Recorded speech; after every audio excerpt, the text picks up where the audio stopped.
அவர் சொல்லி அழுகும் போதெல்லாம் நமக்கு அந்த நேரத்துல ஒரு வலியும் ஒரு பெரியும் வரும் பாருங்க. கடைசியா இவங்க சொன்ன இஸ்லாமிய சிறை கைதிகள் விடுதலைன்னு சொன்னதெல்லாம் உலகத்திலிருந்தே விடுதலை தான், சிறையிலிருந்து விடுதலை. பேச்சுக்கு பேச்சு இஸ்லாமிய மக்களுக்கு நாங்க தான் பாதுகாப்பு பாதுகாப்புலாம் எப்படி சிறையிலே 20 வருஷமா வச்சு பத்திரமா பாதுகாக்கிறீங்களா, அந்த பாதுகாப்பாங்கிறத கேள்வி எடுக்கு. எதுக்கு அடிக்கணும்? உயர் பாதுகாப்பு சிறைக்குள்ள அறைக்குள்ள இருக்கிற பிள்ளைகள் அலைபேசியை பயன்படுத்தினாங்க, அதை பயன்படுத்தினாங்க, உனக்கு தெரியாம எப்படி உள்ள போச்சு? அப்ப அந்த குற்றத்துக்கு பொறுப்பேற்க வேண்டியது யாரு? நீயா அவங்களா? அதுக்கு எதுக்கு அடிக்கணும்?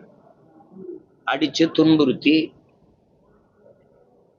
கடும் வார்த்தைகளால தகாத வார்த்தைகளை பேசி ஏசி பெற்ற தாய் வந்தபோது அந்த முகத்தை காட்டி அவர் வார்த்தை பேச அனுமதிக்காத சமூகம் என்ன?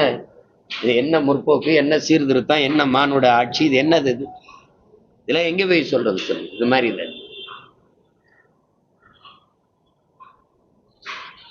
சிறை என்பது ஒருவர் செய்த குற்றத்திற்கு அவர் கண்டிச்சு வருந்தி திருந்தி மறுபடியும் வாழ வாய்ப்பளிப்பதற்கு தான் கொண்டு வந்துடும்.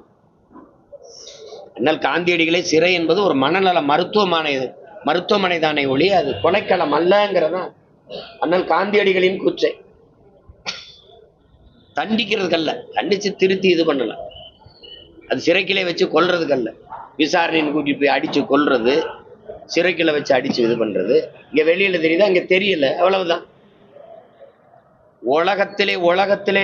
உலகத்திலே வலிமையான ஆயுதம் ஏழைகளின் கண்ணீருங்கிறான்.